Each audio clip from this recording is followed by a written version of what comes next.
Революция 1917 года внесла раскол в каждый из горских народов. Не стали исключением и чеченцы. Чеченская военная и политическая элита того времени разделилась на три лагеря. Пробольшевистский лагерь представляли Асламбек Шарипов, Абдул-Рашид Исаев и депутат Второй Госдумы, видный общественный и политический деятель Таштамир Эльдарханов, выступавший за создание рабочего крестьянского государства. Вторая сила была представлена в лице Тапы Чермоева, ведущего нефтепромышленника и председателя Горской республики. Сохраняя нейтралитет в противостоянии между большевиками и белогвардейцами, Тапа Чермоев ратовал за независимость Горской республики, признанной, как известно, де-юре Турцией и де-факто Германией. Польши, Болгарии. В третий политический лагерь вошли сторонники реставрации Российской империи, которые встали на сторону белогвардейского движения. Так единомышленником Деникина был знаменитый Ибрагим Чуликов, с 1918 года председатель Чеченского национального совета в Старых Атагах, а среди самых крупных военных чинов Ирисхан Алиев,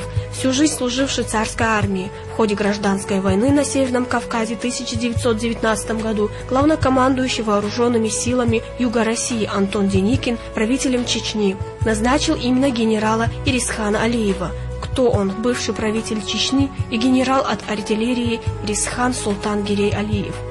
По происхождению Алиев выходец из селения Эрсиной и был женат на дочери чеченца генерала Арцу Чермоева, княжне Салиме. Послужной список с анкетой автобиографии генерала Ирисхана Алиева есть и в военно-историческом архиве. В анкете он сам описывает свое происхождение, есть данные о семье, жене и прочее. Ну и, разумеется, послужной список, где служил, какие должности занимал, когда и чем награжден и прочее.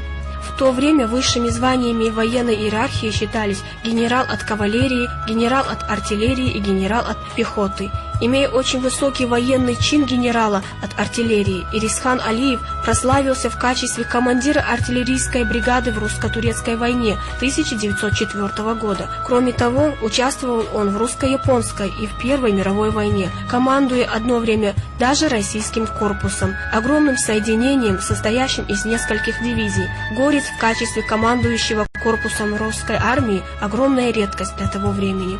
Генерал от артиллерии Алиев Ирисхан Султан Гирей родился 20 апреля 1855 года. Окончил военное Константиновское и Михайловское артиллерийское училище. Произведен в подпоручике Кавказской гренадерской артиллерийской бригады. По окончании в Михайловской артиллерийской академии Алиев последовательно командовал 3-й артиллерийской бригадой, дивизионом и 5-й Восточно-Сибирской стрелковой дивизией. Первой кампанией, в которой участвовал Алиев, была русско-турецкая война 1877-1878 годах. Причем здесь он награждается орденом Станислава 3 степеней с мечами и бантом за участие в русско-японской войне 1904-1905 годов. В период мукденских боев Алиев награжден золотым оружием. В одно время в ходе боев за Мукден он был даже назначен временно исполняющим обязанности главнокомандующего русским фронтом. За участие в этой войне Алиев был награжден золотым оружием и орденами Святого Георгия 4 степени, Станислава и Анны 1 степеней с мечами. В своей книге «Записки русского офицера» Деникин описывает поражение русской армии в одном из сражений в русско-японской войны 1904 года. Как пишет автор, армия дрогнула и начала отступать. Дело шло к бегству. А больших резервов для того, чтобы остановить наступление японцев, не было. Русская армия, по описанию Деникина, вот-вот побежит, как вдруг воюющие стороны с изумлением услышали звуки музыки и увидела бригаду Алиева, которая выкатилась на пригорок со своими орудиями. Все подумали, что он с ума сошел. Бригада – это, конечно, больше, чем полк, но не в силах остановить отступление такой махины, как армия. Тем не менее, Алиев дал приказ артиллерии выступить вперед. Артиллеристы начали нахально расстреливать наступающих японцев. Во вражеских рядах наступило замешательство. Храбрые воины-японцы, видимо, не ожидали такого поворота событий. Они решили, скорее всего, что последует какая-то более масштабная акция, что в контрнаступлении идут резервные силы русской армии. Им в голову не пришло, что дерзкий артиллерийский огонь есть не что иное, как психологическая атака, и она достигла своей цели. Японцы дрогнули. Эти несколько часов оказались достаточными для организации отступления отдельных воинских соединений. Уже тогда Эрисхан Алиев попал в поле зрения Антона Деникина.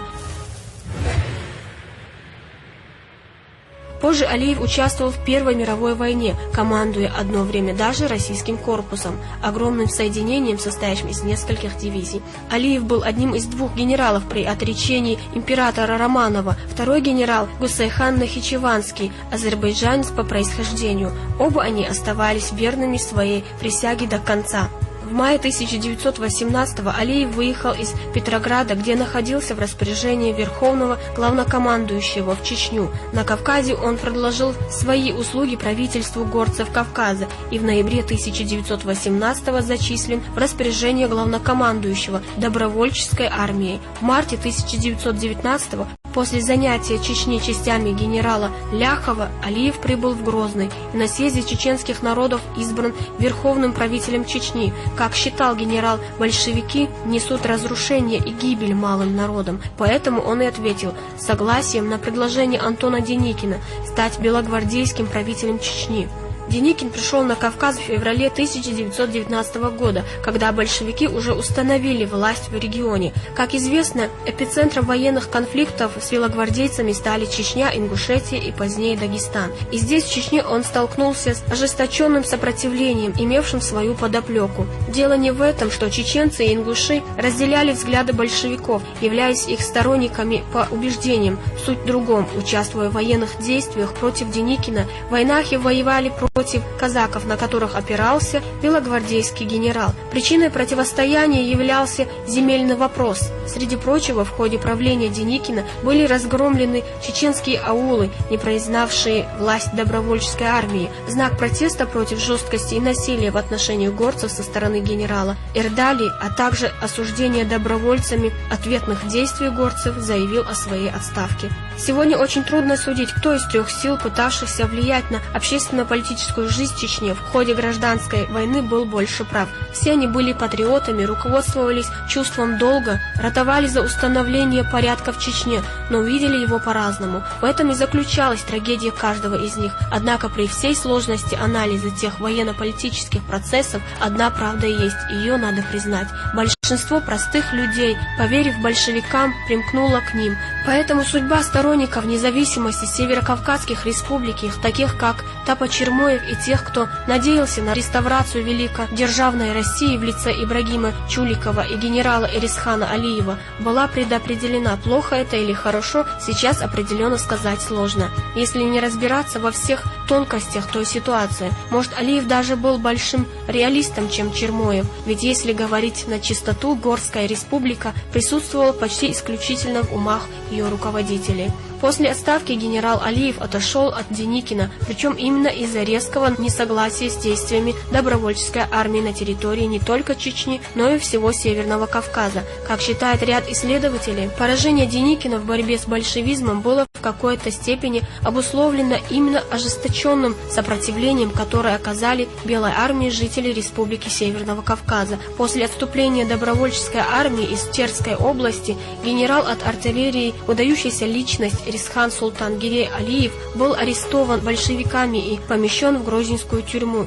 И незадолго после этого расстрелян по приговору Ревтрибунала вместе с сыновьями Эгларханом и Эксанханом. По тем временам это было логическое завершение военной карьеры человека, всю жизнь воевавшего на стороне царя и самодержца.